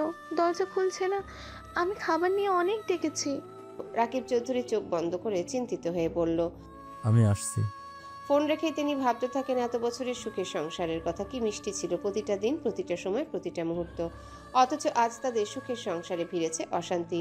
মেয়ের ডিপ্রেশন, কষ্টের পর এখন তার ভালোবাসার স্ত্রী সে একই অবস্থা। এসব কি কখনো ভেবেছে সে? এখন ধ্বংসের দ্বার প্রান্তে দাঁড়ালো সে। রাকিব চৌধুরী উঠে রাইমার নাম্বারে কল করে বলল, বড় আম্মু, জলদি বাংলাদেশে চলে আসো। তোমার মায়ের শরীর ভালো না। লাবণ্যটাও কিছুদিন ধরে চুপ হয়ে গেছে, হাসতে ভুলে গেছে, হয়তো কথাও ভুলে যাবে খুব তাড়াতাড়ি। তোমার মাও আজকাল নিজেকে একা রুমে বন্দি করে রাখে, ডাকলেও সাড়া দেয় না, খাওয়া দাওয়াও করে না। জানি না কি হলো হঠাৎ। একটা শক্ত চতুর মহিলাও রাতারাতি এমন ভীতু হয়ে যেতে পারে, ভয়ে সারাক্ষণ নিজেকে বন্দি রাখতে পারে। তুমি দ্রুত চলে আসো।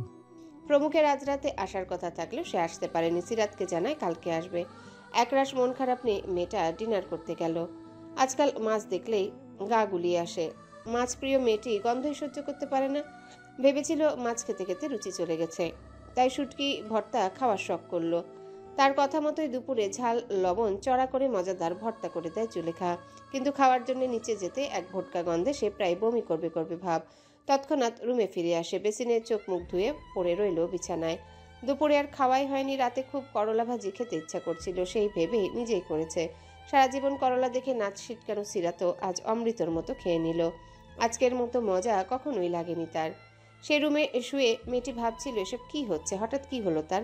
মাথা কেমন ছিমছিম করে, শরীরটাও দুর্বল। অবশ্য দুর্বল হওয়ারই কথা। খাওয়া দাওয়া একদম ইচ্ছা করে না, শুধু জীবনটা বাঁচানোর জন্য দুমুঠো খায়।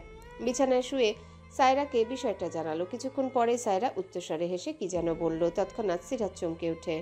উত্তেজনায় তার সম্পূর্ণ দেহ কেঁপে উঠল। অজান্তে বাম হাত পেটে চলে যায়। সে শোয়া থেকে উঠে বসে চোখ মুখে একরাশ বিস্ময় নিয়ে বলল, এই কথা আমার মাথায় আসেনি জানিস। আমার কেমন কেমন যেন লাগছে, আমার দেহ কাঁপছে দোস্ত। সায়রা খিলখিল করে হেসে জবাব দেয়, মিষ্টি চাই বন্ধু, বড়সড় ট্রিট পাওয়া রইলাম। আগেই এত কিছু ভেবে নিলি? শিওর হয়ে নেই? হ্যাঁ, 100% শিওর। আমার কল্পনা কখনো মিথ্যে হয় না। সিরাত কথা বলে কল কেটে দেয়। সারা রাত কেটে যায় এক অদ্ভুত নতুন অনুভূতির কথা মনে করতে করতে। রাতে এক ফোঁটাও ঘুম হলো না। মাথায় ভন ভন করলো কখন সকাল হবে আর কখন সে জানবে। রাতে লিনা দরজা না খোলায় রাকিব চৌধুরী ভেঙে ফেলে শক্ত দরজাটা। এরপর লিনা অতিরিক্ত ভয়ে চিৎকার করে ওঠে। তার মস্তিষ্ক বুঝায় এটা রাকিব চৌধুরী নয়, বরং প্রমুখ চৌধুরী। দরজা ভেঙে তাকে মারতে এসেছে। সে ভয়ে নিজেকে গুটিয়ে নেয়। এত বছর মারাত্মক স্মার্ট মেয়েটির এমন আচরণ কোনো মতে প্রাপ্য নয়। রাকিব চৌধুরী বউয়ের ভীতু চেহারা দেখে থমকে গেল। লাবণ্য দৌড়ে মাকে জড়িয়ে ধরল, কিন্তু লিনা পাগলের মতো উল্টাপাল্টা আচরণ করতে থাকে। লাবণ্য চুল ধরে সর্বোচ্চ শক্তি দিয়ে টান দিল। তৎক্ষণাৎ মেয়েটি ভড়কে যায়। রাকিব চৌধুরী দ্রুত ছাড়িয়ে লিনাকে বুঝাতে লাগলো, কিন্তু এতেই যেন হিতে বিপরীত হয়। শেষে উপায় না পেয়ে তারা দুজন বেরিয়ে যায়। সকালে লিনা নিজেই বের হলো রুম থেকে। লাবণ্য রুমে গিয়ে হঠাৎই বসলো মেয়ের মাথার কাছে, হাত বাড়িয়ে আদর করলো, চুমু খেলো, হু হু করে কেঁদে ওঠে। সেই কান্নায় লাবণ্যর ঘুম ভেঙে যায়। মাকে এত কাছে দেখে প্রথমে ভয় পেলেও শেষে সেও জড়িয়ে ধরে কাঁদে। প্রায় অনেকক্ষণ পর লিনা চুপ হয়ে গেল। হাত পা ধীরে ধীরে অসাড় হয়ে যাচ্ছে। একসময় সমস্ত দেহ অবশ হয়ে সে লুটিয়ে পড়ল ফ্লোরে। লাবণ্য তৎক্ষণাৎ হতভম্ব হয়ে যায়। ধরফর করে উঠে এক লাফে নিচে নামে। লিনার মুখ নাড়িয়ে ডাকলো, আম্মু, ও আম্মু। কোনো সাড়া নেই তার। রোগা সোগা রুক্ষ মুখের লিনার দেহটা নিস্তেজ হয়ে মিশে আছে। লাবণ্য কয়েকবার ডেকেও যখন তার রেসপন্স পেল না, তৎক্ষণাৎ সে ভয় পেয়ে যায়। চিৎকার করে ডাকলো তার বাবাকে। বাবা, আম্মু কথা বলছে না, ডাকছি একটু নড়ছো না। একটু থেমেই কান্না মিশ্রিত কণ্ঠে বলল, ও আম্মু, ওঠো না, চোখ খোলো। লাবণ্যর ডাক আর কান্নার মাঝে রাকিব চৌধুরী সেখানে পৌঁছায়। দরজার পানে আসতেই তার হৃদস্পন্দন থমকে যায়। পা দুটো সেখানে থেমে দেখতে থাকে তার অর্ধাঙ্গিনীর এমন রূপ আর মেয়ের আহাজারি। সে অনেকবার চেষ্টা করেছিল লিনার সাথে একান্তে কথা বলতে। যতই অতীতে কিছু করুক, সে তার স্ত্রী, তার দুটো মেয়ের মা। এই বয়সে সে চায় না লিনার কিছু হোক। সে শুধু জানতে চেয়েছিল লিনা কেন এমন করেছিল, কি হয়েছিল তার সাথে, যার ফলে মেরেই ফেললো। কিন্তু লিনার নিজেকে ঘরবন্দি করায় বারবার ব্যর্থ হয়েছে রাকিব। বউয়ের সাথে দুটো ভালো কথাও এই কয়েকদিন হয়নি। আর এহসানের ছবির প্রসঙ্গ তোলা তো অনেক দূরের কথা। লিনা নিজেই তাকে সুযোগ করে দেয়নি অতীত জানার। এত বছর সে একা একা বুকে পুষে রেখে বেঁচেছে, তবুও স্বামীকে এক শব্দ শেয়ার করেনি। তবে কি সে কখনোই স্বামী হতে পারেনি? অথচ বিয়ের বাঁধনে আবদ্ধ হওয়ার পরপরই দুজনের উচিত একজন আরেকজনের জীবনের সকল ঘটনা শোনা। কিন্তু লিনা তো তাকে ইউজ করে বিয়ে করেছে, ভালোবেসে নয়। তাছাড়া লীনা তাকে কখনোই ভালো না বাসুক, এভাবে বাকি জীবন তার সংসার করুক, সেও শত কষ্ট বুকে চেপে এই মহিলাকে নিয়ে বাকি জীবন কাটিয়ে দিবে। এছাড়া কিছুই করার নেই। মেয়ে দুটো মা হারা হোক, সেটা সে কখনোই চায় না। তবে আজকের অসুস্থতা রাকিব চৌধুরীর মনে ভীষণ পীড়া দিল, কারণ তার ভালোবাসা তো মিথ্যে নয়, অভিনয় নয়। সে সর্বোচ্চভাবে ভালোবেসে গিয়েছে। সেই মানুষটির অসুস্থতা কখনোই সহ্য করার মতো নয়। রাকিব চৌধুরী 1 সেকেন্ডও আর দেরি করেনি, দ্রুত কোলে তুলে হসপিটালে নিয়ে যায়। ডক্টর এমার্জেন্সি ওয়ার্ডে ভর্তি করে কয়েকটা টেস্ট করলো, পালস চেক করে তাদের জানালো বেঁচে আছে, তবে আশানুরূপ কিছু বলা যাচ্ছে না। তিনি রাকিবকে জিজ্ঞাসা করলো, লীনা খন্দকার কি কিছুদিন ধরে ডিপ্রেশনে ভুগছিল? মানসিকভাবে ভেঙে পড়েছিল? খাওয়া দাওয়া করেনি কেন? এত টেনশন করতো কেন? রাকিব চৌধুরী রক্তশূন্য ফ্যাকাশে মুখে উত্তর দিল, কিছু পার্সোনাল প্রবলেমের কারণে। তাছাড়া আপনি এসব জিজ্ঞেস না করে জলদি ট্রিটমেন্ট করুন, ওকে সুস্থ করে দিন। ডক্টর হতাশ সুরে বলল, আমরা ধারণা করছি অতিরিক্ত টেনশন আর মানসিক চাপে তিনি ব্রেইন স্ট্রোক করেছেন। সিরাত সকাল সকাল উঠে দ্রুত টেস্ট করে নেয়। এরপর হাতের কাঙ্ক্ষিত জিনিসটা চোখের সামনে ধরতেই শিউরে উঠে সে। এক অজানা অনুভূতিতে কেঁদে উঠে জিনিসটা ড্রয়ারে রেখে সে বিছানায় বসলো। কাপা হাতে ফোন নিয়ে দেখলো সকাল 8টা। তৎক্ষণাৎ প্রমুখের নাম্বারে কল করতে যায়, কিন্তু মুহূর্তেই তার মন নাকচ করলো। ফোন পাশে রেখে সিরাত কান্না মিশ্রিত চোখে আয়নার সামনে দাঁড়ালো। তার ছোট্ট তলপেটে আলতো করে স্পর্শ করে শুকনো ঢোক গিলে চোখ বন্ধ করে হঠাৎই কি মনে হতে দৌড়ে গেল বিছানায়। প্রমুখকে কল করতে ওপাশ থেকে বলল, গুড মর্নিং বেবি, আমি রেডি হচ্ছি। সিরাত চোখের পানি মুছে গাল ভরে হাসলো, আহ্লাদি কণ্ঠে বলল, কখন আসবেন? তুমি বললে এখনই। সিরাত গাল ফুলালো। প্রমুখ কবিরকে ডেকে তাড়াতাড়ি বেরোতে বলে। সিরাতের সাথে কথা বলতে বলতে সে গাড়ির কাছে আসে। ফোনের উপরে চুমু খেয়ে বলল, মর্নিং কিস বেবি। আসছি, সরাসরি চুমু খেতে। সিরাত লজ্জায় মাথা নুইয়ে বলল, কিছুই হবে না আজ থেকে। প্রমুখ চোখ কপালে তুলে অবাক হওয়ার ভান করে বলল, কেন, ডিপলি চুমুটুমু খাবো না? সিরাতের কণ্ঠ কাঁপছে। সে হঠাৎই নাক টেনে টেনে কেঁদে উঠল। প্রমুখ চমকে যায়, অস্থির হয়ে বলল, সিরাত, হোয়াট হ্যাপেন বেবি? কি হয়েছে, কাঁদছো কেন? আমি আছি তো, এই যে গাড়িতে উঠেছি, একটু অপেক্ষা করে যান, আমি শীঘ্রই ফিরতেছি। সিরাত বলতে গিয়েও কিছু বলল না, চুপচাপ প্রমুখের কথা শুনে কল কেটে দিল। মনে মনে প্ল্যান করলো কিছু একটা, শুধু গাল ভরে হেসে ছোট্ট করে মেসেজ করলো প্রমুখের নাম্বারে, প্লিজ তাড়াতাড়ি ফিরুন, আপনার লাইফের সবচেয়ে বেস্ট গিফট অপেক্ষা করছে। বদুপুরে কাঁপাকাঁপি করছো কেন? আমাকে দেখে খুশি হনি? সিরাত সকাল থেকে উত্তেজনায় বারান্দার গ্রিলের দিকে তাকিয়ে অপেক্ষা করছিল। কখনো বা অনবরত পায়চারি করছিল, কখন প্রমুখ আসবে। তার বাথরুম পাওয়ার সে মাত্রই ওয়াশরুমে যায়। মিনিট 5 পরে দরজা খুলে সে চমকে উঠে থতমত দৃষ্টিতে সামনে তাকিয়ে রইল। তৎক্ষণাৎ প্রমুখ বাঁকা হেসে সিরাতের নাকে টোকা দিয়ে বলল, সিরাত এবার আসলেই কাঁপছে। থরথর করে কাঁপা পায়ে বেরিয়ে আসে। প্রমুখ খুঁটিয়ে খুঁটিয়ে দেখে গায়ের টি শার্টটা খুলল। সিরাতের মুখের উপর ছুরি মেরে বলল, কি সারপ্রাইজ দিবে বলছিলে? ঝটপট দিয়ে তো দেখি। সিরাতের বুকের ভিতর ঝড় বইছে, তার ভেতরের অনুভূতিগুলো লুটুপুটি খেয়ে দোলা দিচ্ছে হৃদয়। সে হালকা ঢোক গিলে প্রমুখের সামনে দাঁড়ালো। মাথা এগিয়ে স্বামীর হৃদস্পন্দনের পাশটায় কান রেখে কম্পিত গলায় পড়ল, আগে বলুন আমায় কি দেবেন? প্রমুখ কপাল কুঁচকে তাকালো। মেয়েটা হঠাৎ এমন করছে কেন? সে সিরাতের বাহু ধরে বলল, কি হয়েছে সিরাত? সিরাত হঠাৎ শক্ত করে জড়িয়ে ধরে কেঁদে উঠে উচ্চস্বরে কাঁদতে কাঁদতে বলল, ড্রয়ার খুলে দেখুন, আপনার গিফট অপেক্ষা করছে। প্রমুখ তার কান্না সহ্য করতে না পেরে বলল, কেউ কিছু বলেছে তোমায়? সিরাত, এমন করছো কেন? কাঁদছো কেন? খুশিতে কাছি। ছোট্ট করে উত্তর দিয়ে সিরাত তাকে ছেড়ে দিয়ে আহ্লাদি কণ্ঠে বলল, ড্রয়ার খুলে দেখুন না প্লিজ। তুমি নিয়ে আসো। সিরাত রেগে তাকালো। প্রমুখ ফোঁস করে নিঃশ্বাস ফেলে বলল, ওকে, আমি যাচ্ছি। তৎক্ষণাৎ সে এলোমেলো পায়ে এগিয়ে যায়। ড্রয়ার খুলে চোখে পড়ল সাদা রঙের প্রেগন্যান্সি কিট। মুহূর্তে তার কপাল কুঁচকে যায়, চোখে মুখে খেলা করলো বিস্ময়। সে চট করে পেছনে ঘুরল, দেখলো সিরাত লজ্জায় বিছানায় বসে মুচকি মুচকি হাসছে, চোখে তার পানি। প্রমুখ বুঝলো হয়তো কিছু। সে তৎক্ষণাৎ অনুভব করলো তার দেহ শিরশির করছে।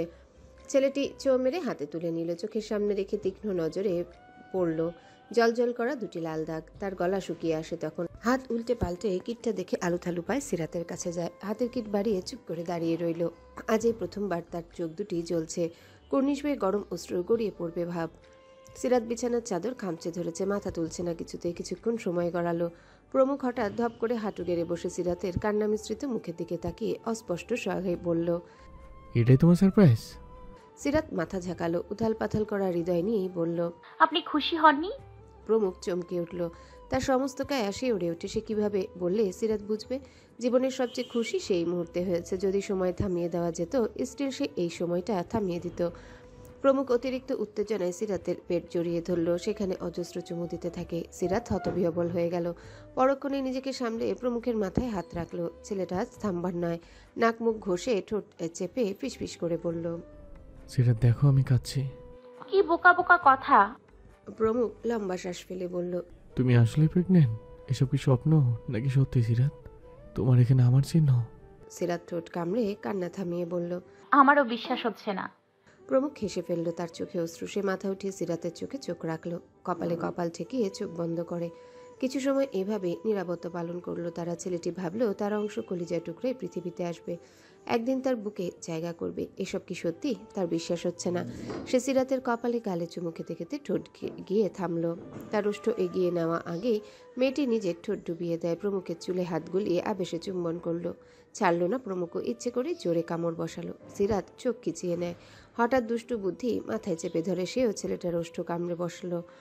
তৎক্ষণাৎ ছিটকে দূরে সরে যায়। প্রমুখ অবাক চোখে বলল, তুমি মহিলা নাকি রাক্ষস? এভাবে কি চুমন করে? সিরাত পা দুলাতে দুলাতে পেটের দিকে ইশারা করে বলল, ও করে, পারলে ঠোঁট দুটো ছিঁড়ে ফেলতেও পারবে। প্রমুখ কটমট করে তেড়ে গেল। তবে রে, আজ দেখব কিভাবে চুম্বন করে। সিরাত তৎক্ষণাৎ উঠে দৌড় দিল বারান্দায়। প্রমুখকে পেছনে আসতে দেখে বলল, বাবুর হাঁটতে কষ্ট হচ্ছে, প্লিজ দৌড়াবেন না।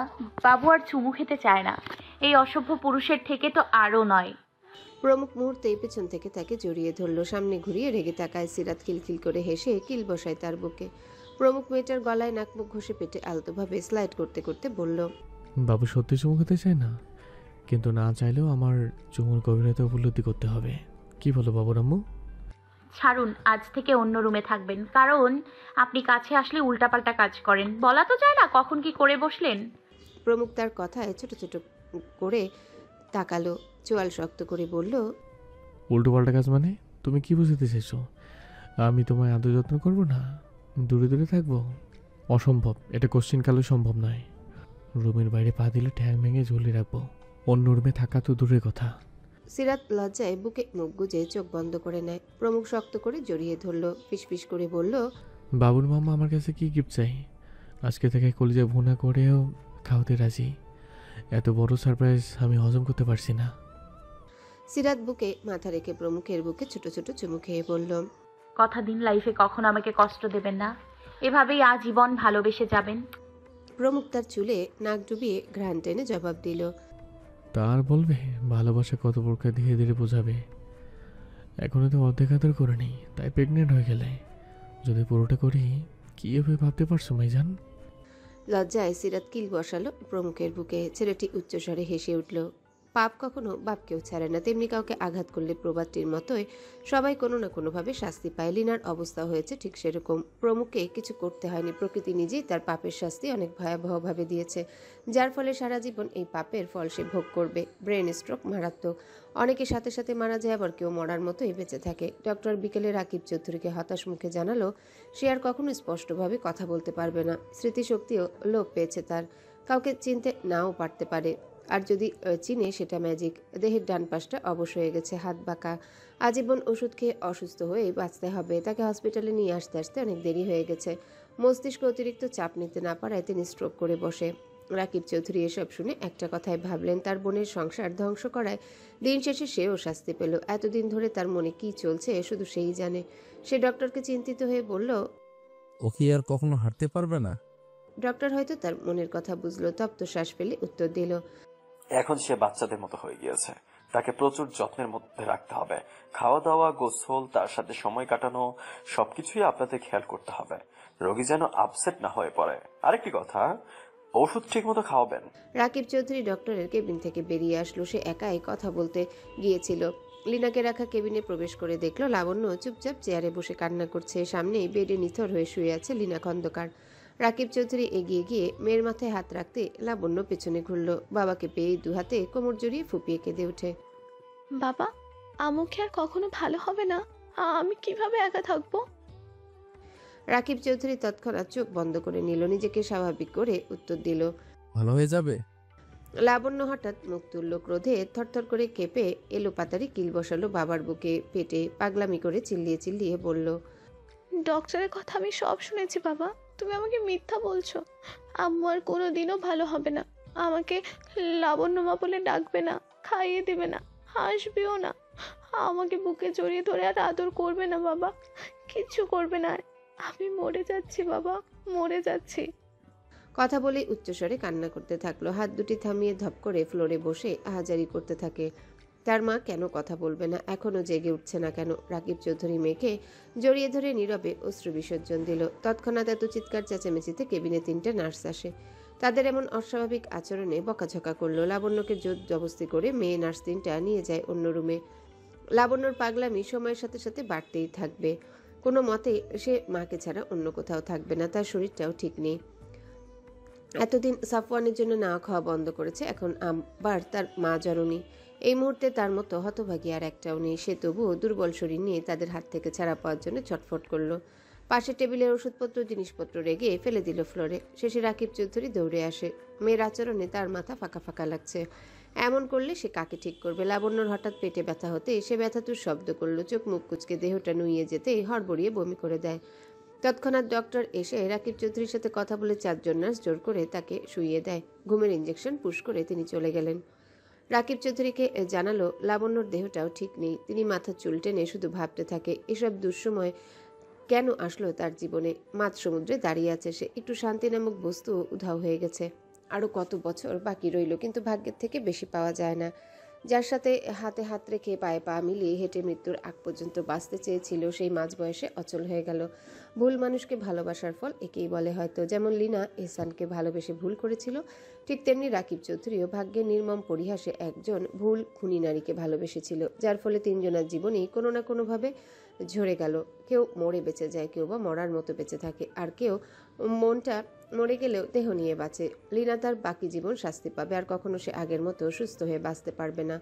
ছোট্ট প্রমুখকে অনাথ করার এটাই হয়তো সবচেয়ে বড় পাপের ফল ছিল। তাই বলে যে যেমন কর্ম করে সে তেমনই ফল লাভ করে। দাম্ভিক চতুরাগী মহিলাটিও এখন থেকে অচল অসহায়। সারা জীবন অন্যের উপর নির্ভর হয়ে বাঁচতে হবে। সাফওয়ানের বাবার মৃত্যুর পর থেকে চুপ হয়ে গেছে। সবসময় এখন নরম কোমল আদুরে মায়ের কথা মনে পড়ে। তার মা ঠিক আছে তো? এই পৃথিবীতে মাকে খুব কষ্ট দিয়েছে সে, হুটহাট রেগে আঘাত পর্যন্ত দিয়েছে। উচ্চস্বরে চেঁচাতেও ভুল করেনি। তার মনে হঠাৎ ভয় ঝেঁকে তুলল, যদি তাকেও মেরে ফেলা হয় তাহলে রাহেলার কি হবে? একটাবার কি ছেড়ে দেওয়া যায় না? মাকে নিয়ে বাঁচার সুযোগ দেওয়া যাবে না? এতই পাষাণ এই লোকগুলো। অবশ্য পাষাণ না হলে এতদিন ধরে এভাবে অত্যাচার করে। সে চেয়ারে বাঁধা অবস্থায় উপলব্ধি করলো তার মাকে সে খুব ভালোবাসে। একটাবার মাকে জড়িয়ে ধরে চুমু খেতে চায়। মায়ের কোলে শুয়ে নিশ্চিন্তে চোখ দুটি বন্ধ করার তীব্র ইচ্ছে জাগলো। সেই আশা কি আদৌ পূরণ হবে? কারণ তার কোনো স্বপ্ন তো আবার পূরণ হয় না। জীবনে যাই মন থেকে চেয়েছে সেটাই অজান্তে হারিয়ে গেছে, দূরে অনেক দূরে। জীবনে শেষবারের মতো ইচ্ছে করলো মায়ের সে ভরসার হাতের আদর পেতে। সে কল্পনা করতে থাকে তার মায়ের মতো অসহায় নারী আর একটাও নেই। বাবা তাদেরকে পদে পদে ঠকিয়েছে, ভালো কাজে উৎসাহ না দিয়ে খারাপ কাজে লেলিয়ে দিয়েছে। এমনও বাবা হয়? অতীতের একপক্ষীয় ভালোবাসার জন্য মানুষ এমনও করে? কই, সে তো করেনি, কখনো চায়নি সিরাতের কিছু হোক। তবে ভালোবাসার মানুষকে হারিয়ে সে ক্ষণিকের জন্য উন্মাদ হয়ে গিয়েছিল। ফুপির কথা মনে পড়ে সাফওয়ানের চোখ দুটি জ্বলে ওঠে। ইচ্ছে করে মাকে নিয়ে অনেক দূরে চলে যেতে, এত বছরের কষ্ট ভুলিয়ে দিতে। রায়হান আর আহাদ সেদিনের পর থেকে যত আঘাতই করুক না কেন তার গায়ে লাগে না। মনে হয় এসব মায়ের প্রতি বাবার অবহেলা অযত্নের থেকে বেশি কষ্টের নয়। একজন নারী দিন শেষে স্বামীর যত্ন ভালোবাসা আদর পেতে চায়, যা শাহিন খন্দকারের মাঝে ছিল না। তার মাকে কখনোই স্ত্রীর মর্যাদা অধিকার দেয়নি, মিষ্টি করে দুটো কথাও বলেনি। সারাক্ষণ শুধু বাইরের দুনিয়ার রং তামাশায় সে বিভোর ছিল। মৃত্যুও তাকে সেখানে নিয়ে গিয়েছে। হ্যালো বন্ধুরা, পরবর্তী পার্ট খুব তাড়াতাড়ি আসবে, তো সবাই অপেক্ষায় থাকো। আর চ্যানেলটি যারা এখনো সাবস্ক্রাইব করোনি তারা পরবর্তী পার্ট দেখার জন্য চ্যানেলটি সাবস্ক্রাইব করে রেখো। ধন্যবাদ সবাইকে, আমাদের সাথেই থেকো।